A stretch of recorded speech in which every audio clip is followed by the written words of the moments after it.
अस्सलाम वालेकुम। Welcome back to इस सीरीज़ प्रिपरेशन।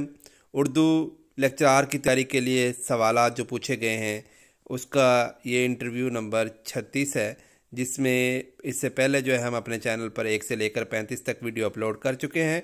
अब हम आपको इंटरव्यू नंबर 36 में इंटरव्यू के मुतालिक जो कुछ अहम सवालात हैं वो आपके साथ शेयर करने जा रहे हैं।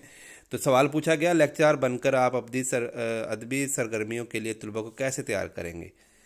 क्या असर हाज़र में अदब के फ़रोग़ के लिए कोई काम हो रहा है? नून मीम राशिद की शायरी में की ख़ास बात कौन सी है?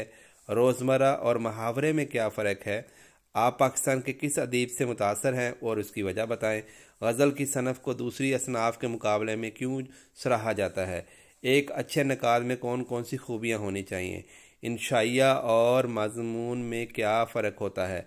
उर्दू के हवाले से आपने कुछ लिखा हो। मुबालगा राई को उर्दू की किस सनफ़ में नुमाया मुकाम हासिल है? ये तमाम सवाल उर्दू के मुख्तलिफ इम्तहानात के इंटरव्यू में पूछे जा चुके हैं।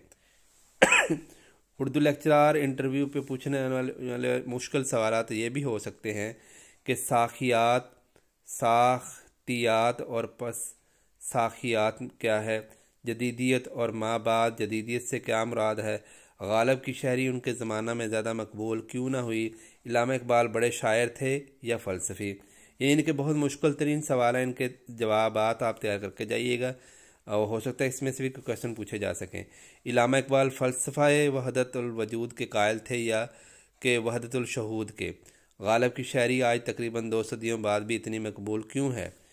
अफसाना और नावलट में क्या फ़र्क है? अदीब को मुआशरा का नबज़ नसाश क्यों कहा जाता है? सनाश क्यों कहा जाता है? पलाट से क्या मुराद है?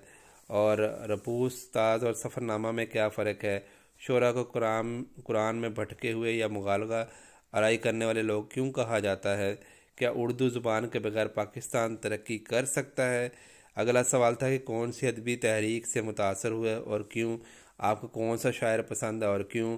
और उसके बाद जो है ये पूछा गया कि आप उर्दू ही के मुअल्लिम क्यों बनना चाहते हैं? इसके बाद हम आपको इंटरव्यू नंबर 37 में मुख्तलिफ मज़ीद इंटरव्यू में पूछे जाने वाले क्वेश्चन आपके साथ शेयर करेंगे। अब तक इतना ही। अल्लाह हाफिज़।